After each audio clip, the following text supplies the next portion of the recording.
On any given day, there are 2.7 million children who currently have a parent incarcerated in America. And over 10 million people have experienced a parent behind bars at some point in their lives. This is not a unique story. This is a part of the American story.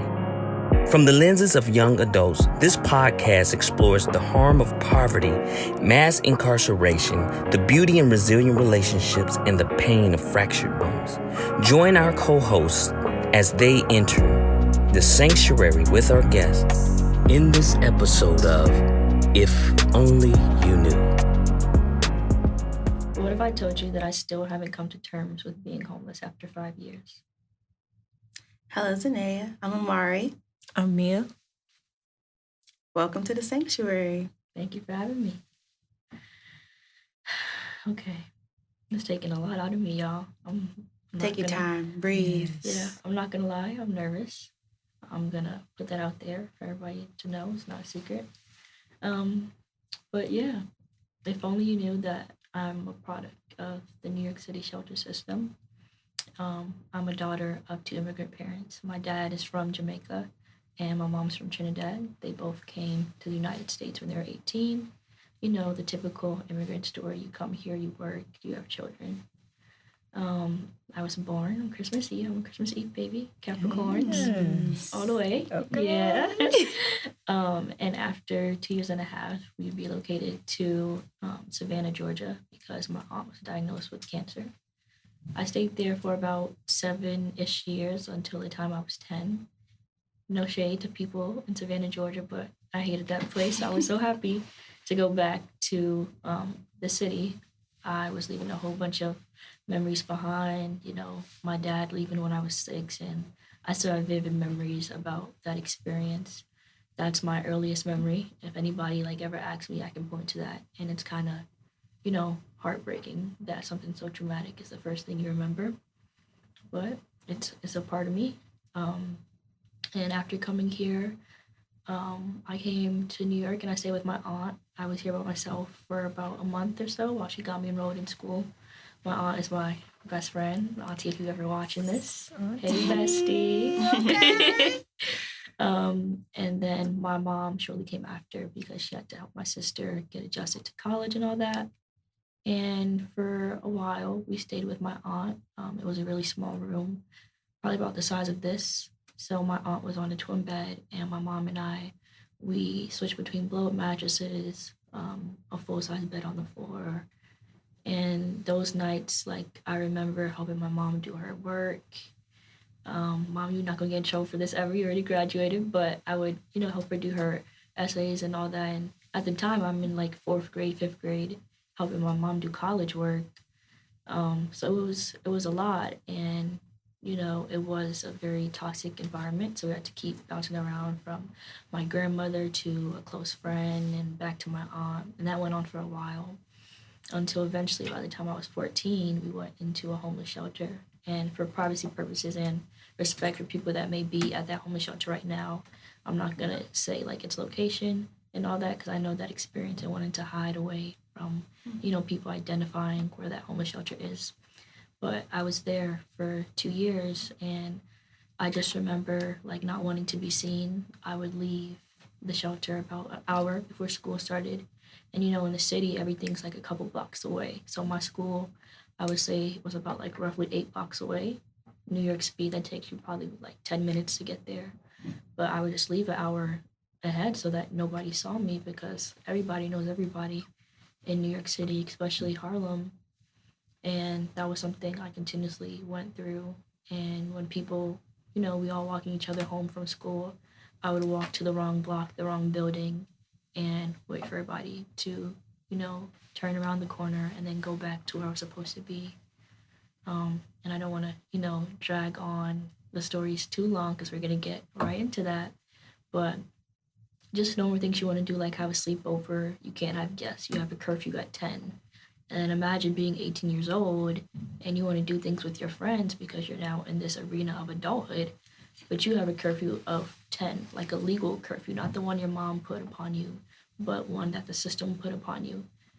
How do you find the comfortability to tell people the truth and honestly, it was just a roller coaster of like shame and embarrassment. But I'm happy to say that, after some time in reflection, I've come to accept it and amplify that experience and empower other young people to do the same. Wow. Thank you for sharing. Of course. I'm going to give you a pound since COVID. Can't get up and hug you, but that was a nice share. Thank you. It was a lot. It was. And there were so many layers there that you went into, especially speaking towards the impediment that the state has on you as to your free will, and also that shame of feeling like, I want to go hide under a rock. I don't want anyone to know where I live. Exactly. I'm willing to waste an hour, walk around. In New York City, it is, like, especially Harlem. Everyone knows each other. Everyone has their social group. Everyone, you want to have a sleepover. You want to do these certain things. And it's like, but how much of a leader you are. 4 years, 4th or 5th grade, doing college essays. This was already written in your stars. Like, this was meant to happen. So it's like, you're an inspiration. Thank you. You're an inspiration. And actually, one thing I do want to ask is, how did you juggle this double life in a way, both emotionally and physically? Because that's a really good question. And to be honest, like, I felt like an imposter. A lot of my morals and values as a West Indian child and just as my own person, I really believe in being blunt and being honest. A lot of people, they see me, okay, she's a quiet girl, reserved, shy. But really, I would say I'm very, observant. And no matter who I'm around, I'm going to tell you how it is. And that's what it is. But for that time, like, I was just always lying and lying and lying. And it didn't feel good to be a liar because I knew I wasn't that. Like, my conscience is very strong. If it's one thing that anybody can't take away from me, is from the fact that, I'm a good person. I have, like, a moral conscience. And during that time, like, I just felt so bad, but it was a trauma response. It was a way to protect myself because for the longest, I've always did everything by myself on my own. And to this day, like, I'm still that way.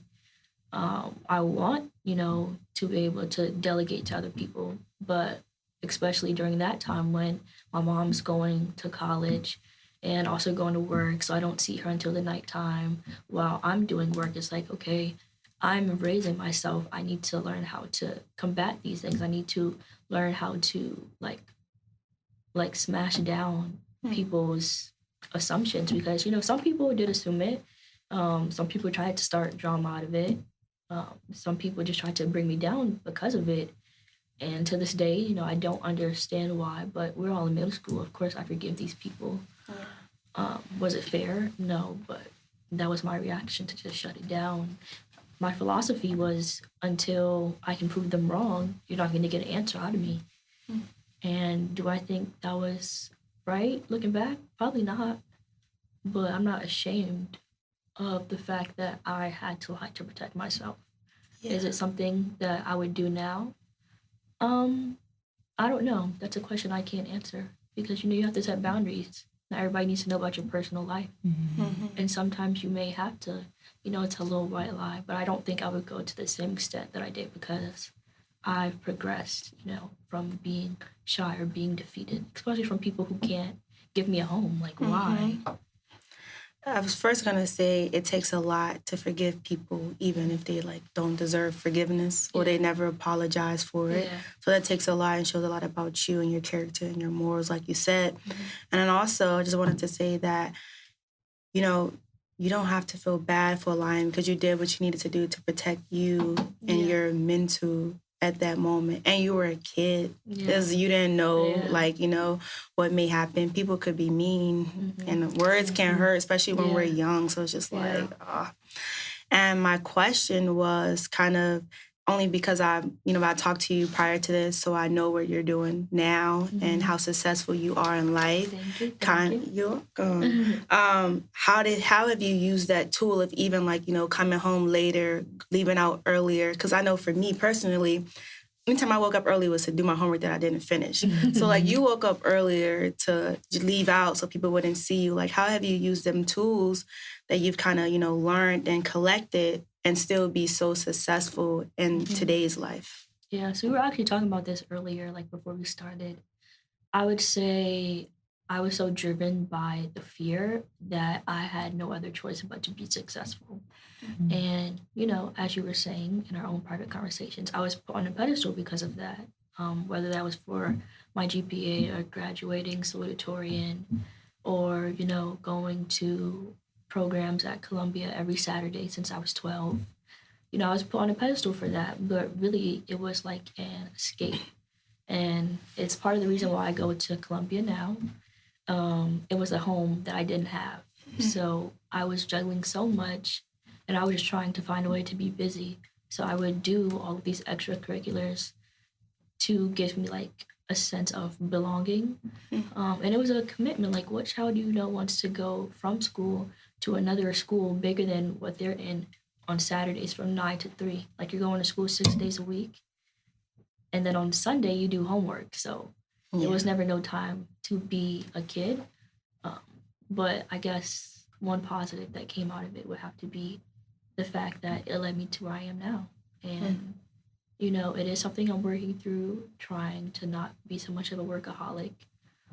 But it's a work in progress. I definitely appreciate the fact that you are so proud of your heritage and the fact that you held on to that for so long.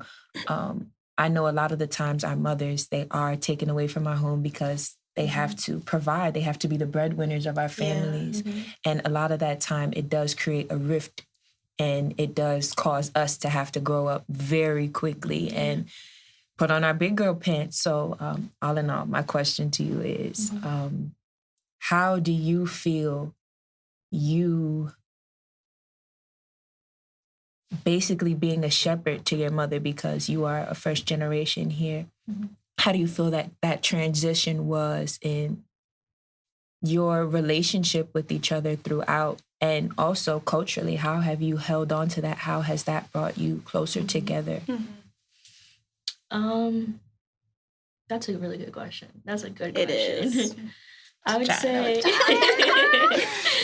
I would say culturally, my mom's very traditional. And I'm not gonna lie, it irks me because I'm more modern, much more progressive, much more radical. So it could be, simple things like what you're wearing or fat phobia or things like that. And it will really push me to a different edge. But I think all the good traditions, like, hard work. I told you guys this story, but when I was 5, at the time, I was in like a 2-parent household, my mom and my dad. So he picked me up and I was writing my letters, my dad's chilling, I'm chilling, I'm doing my homework. I'm done, I'm watching TV. She comes home, she's like, oh, let me see your homework. She erases all my letters and I have to sit on the floor and do it again. But like those kind of stories really show how integral she is to my upbringing. Precision and hard work and just being very meticulous about what you're doing and having a purpose behind what you're doing. But I'm not gonna lie, despite all of those core values that I have, like for a certain amount of time, I did blame her.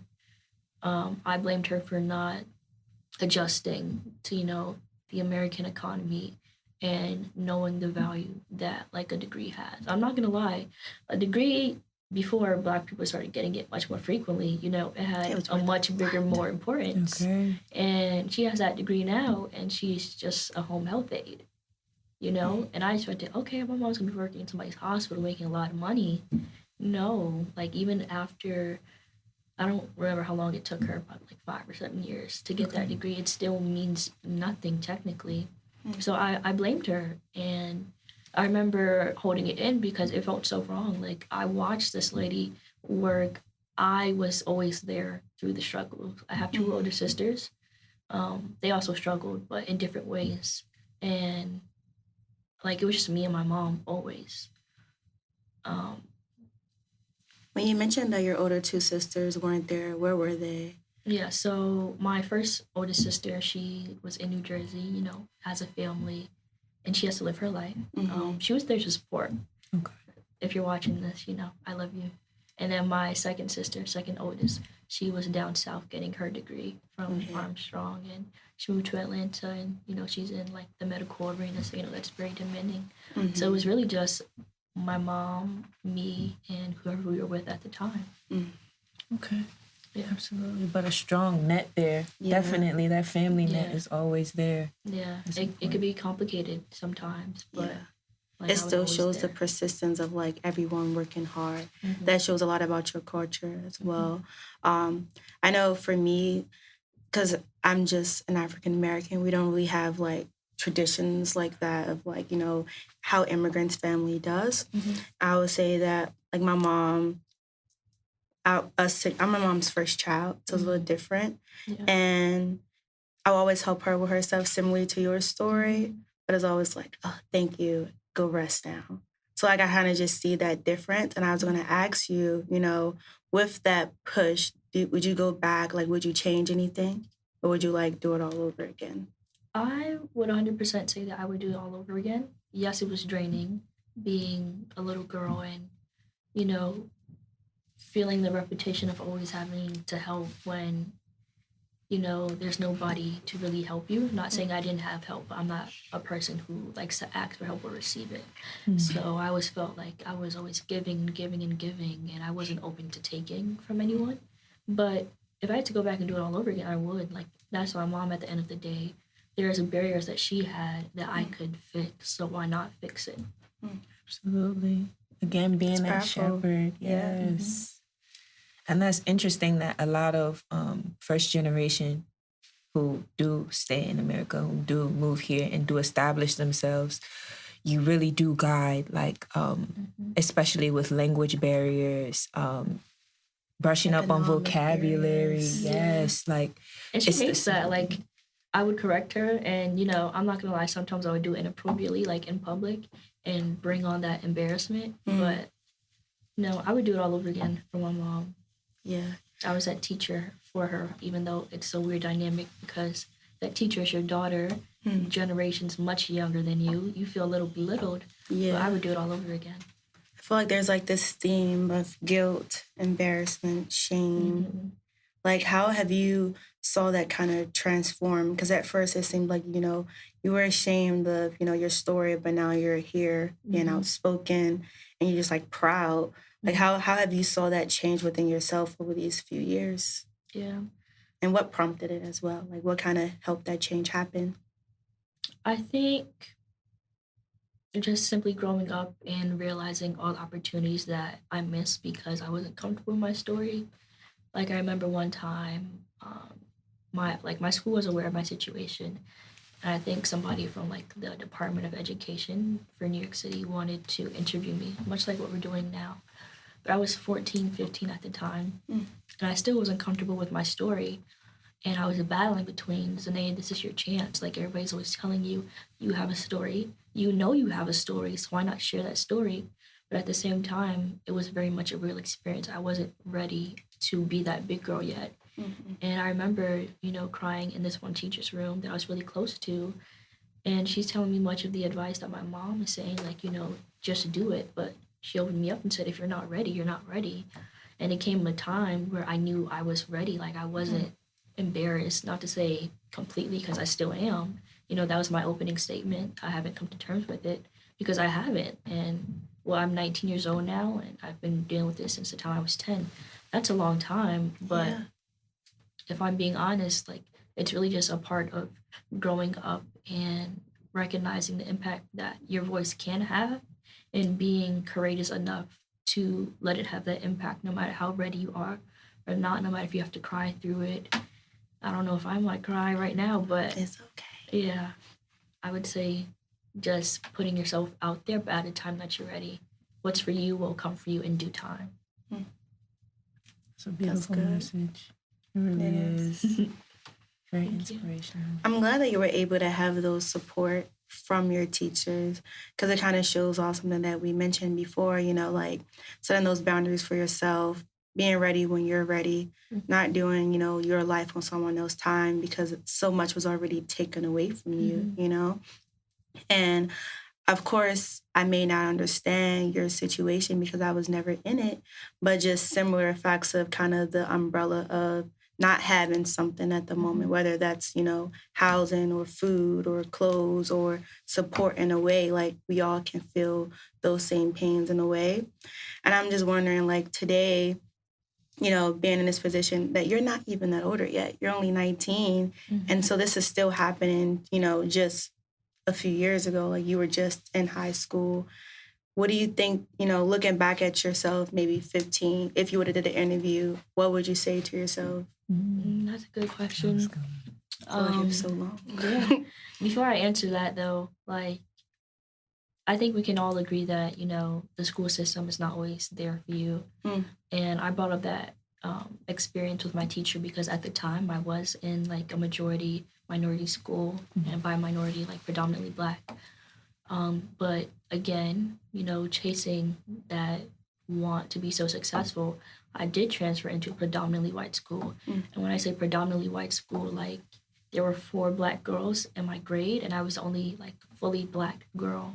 So there wasn't, that support. Nobody understood. And I transferred the summer before sophomore year. Yeah. And for that entire year, like I didn't speak to anyone because I just didn't feel, not only did I not feel welcome, I did not feel comfortable. So I was still going through homelessness. And, it's the way like New York City schools work sometimes is it's by district. So District 2, it's in the Upper East Side, affluent white families. So people would ask me like, oh, where you're from? Oh, you're from Harlem? You're not from District 2? How did you get here? And it's just like, I can't tell you that because I'm here because I am, a young girl that lives in a shelter. And with that, I'm able to, go to a school that might not be in my district, but how do I communicate that to somebody? So that support wasn't always there. And, like some people from my high school, if they ever find this, I don't know how, like they won't know, they never knew. I was a quiet girl, and eventually I bloomed. I wasn't so quiet. I would tell you about yourself, point blank, period. Your bluntness. Yeah. Yes. But to go back to your question, I don't know what I would say in that interview. If I'm being honest, if I had to think of like an answer, I would probably say that, I would be on the same trend of like, telling white lies just in case somebody from my school did find it. And my school, I mean my predominantly Black school. I'm trying to, center myself around what I would say because I had this conversation with my teacher, that one teacher that was comforting me. And we were going through the motions of like what I would say. And I remember some of the lines that, I would tell her, and they just weren't true. Because I was fearful that somebody would find it. That's the main thing that stopped me from doing that interview in the first place. I didn't want my best friend to find that, or the people that were bullying, I don't really like that term, but that were bullying me to find that. So. Yeah, I get that. You mentioned that, the transition from your predominantly Black school and then your predominantly white high school, how you didn't really want, your Black friends or your Black peers and your classmates to find out that you were homeless. But then also, like, when you got to your predominantly white school, it was more so, I think for better words, like if I'm hearing correctly, for your predominantly Black school was more so, I am embarrassed. And then for your predominantly white school was more so like ashamed or guilt in a way. Were there any things that kind of separated the schools except for like the opportunities or like, but more so like just speaking of you as a person, kind of like how were those different schools treated? I mean, made you feel different? Going to the first part of your question, like besides the demographics and the opportunities that came along with them, like those schools weren't much different. And something I soon realized is if I had to do my high school experience over again, I would not have gone to that predominantly white school because the only thing it gave me was, an academic challenge, but at the sacrifice of my social and emotional growth. And I think that's an experience just Black people in general have to go through. And, growing up through adolescence, like you shouldn't have to choose between your race and your school. And I feel that now with like going to a PWI and HBCU. Yeah. But in terms of like me personally, throughout both of those schools, I would say at my predominantly Black school, I was socially thriving, but I was ashamed, embarrassed, because while I was socially thriving and academically thriving, I was not economically thriving. So I didn't fit the description of, that it girl, I guess, or not even that it girl, because I don't really care to be an it girl, but that girl who just had it together. Her grades were good. Her social life was good. She had a head on her shoulders. So it was like a double-edged sword. I had it all put together, but I didn't have it put together.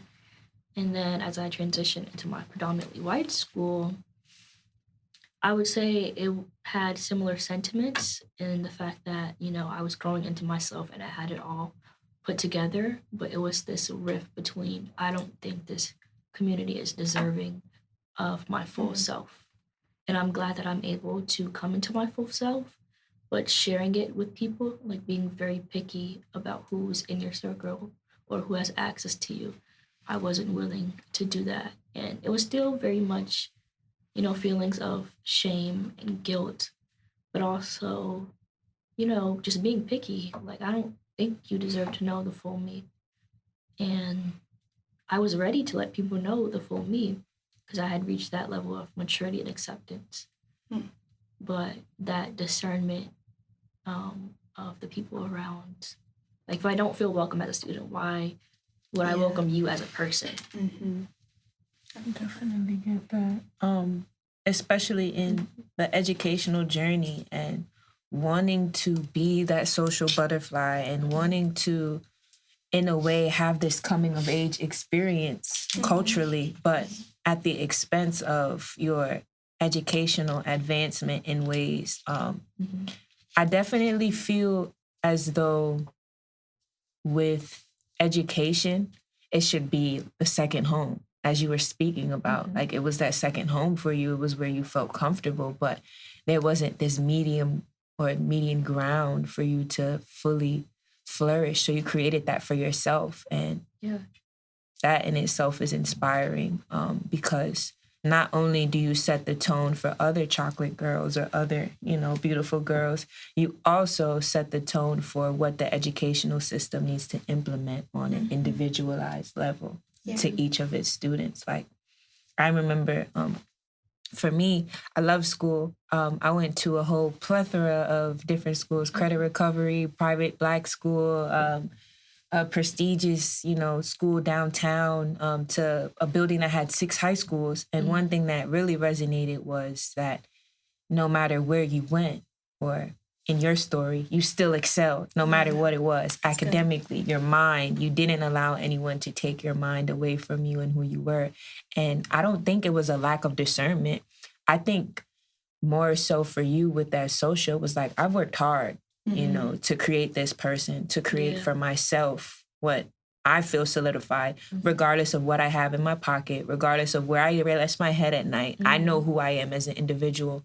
And that in itself has, so much power. So I would think my question for you, with all of that being said, would be, how do you feel like you got it from your mother in ways? Do you feel like it was your siblings? Or do you feel like you internally, not selfish, because it's not a selfish thing to think highly of yourself, but as far as the example or the president or the tone that made you excel so far, where did you and how would you invoke that in other young ladies? Yeah. So have you ever seen that video of like Snoop Dogg? He's like, I want to thank me. Yes. I posted Oh that my on my goodness. I love that video. And, when people would ask me, who are you thankful for? I would just be like, me, because I'm the one holding it down. Like, I went through the stages of creating a person. I'm still going through those stages. Like right now, I want to become like my higher self or strive to be my higher self every day. So that's still like an ongoing process, y'all. It doesn't stop. Never stops. Never stops. But, you know, majority of it came from me. I'm not going to, you know, discredit my mom who was there every step of the way. She knows I give, you know, credit when it's due. And a lot of that goes to her because of being a single parent, like that comes with a whole bunch of just traumas and half of it I don't know. But I'm not going to sit here and let that override all the work that I did for me while still growing. Like how it's weird. Like how are you like growing physically but still building yourself? Like that's not something you're supposed to do, quote unquote, or like that's not supposed to be happening. But I did it. And for other Black girls, like I would just tell y'all, or just like anybody going through homelessness at all, you know, it's okay to feel like you shouldn't have to be going through these things. Like I would always question God or whatever higher being you believe in. Like I would always question, why is this happening to me? Because for the longest, like I would compare myself to my siblings or compare myself to my peers. Like, what did I do besides come into this world? Like I don't deserve half of what I'm being dealt. And even right now, I don't think I deserve half of what I'm being dealt.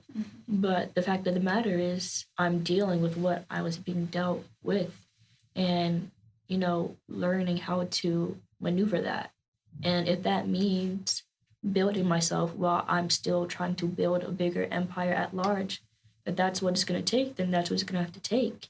And it's okay to be tired and, you know, doubtful and question, but it's a part of the reality and a part of the process. And I just hope that anyone going through any adversity at all is able or comfortable or just normalize the fact that, you know, it's okay to be tired. It's okay to question. Because 19 years old, I still question. 10 years old, I was questioning. You're always going to question why something is happening.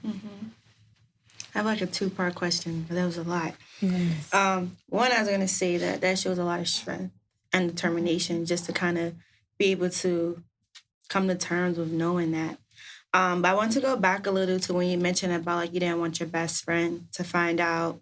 And I was like thinking now, I don't know how you guys' relationship is now, but do you think that, you know, your relationship would have changed if she would have known? Do you think that, you know, because I understand that the friend group, like the peers of the entire school system would definitely change. But as far as your best friend, do you think that would have changed you guys' relationship?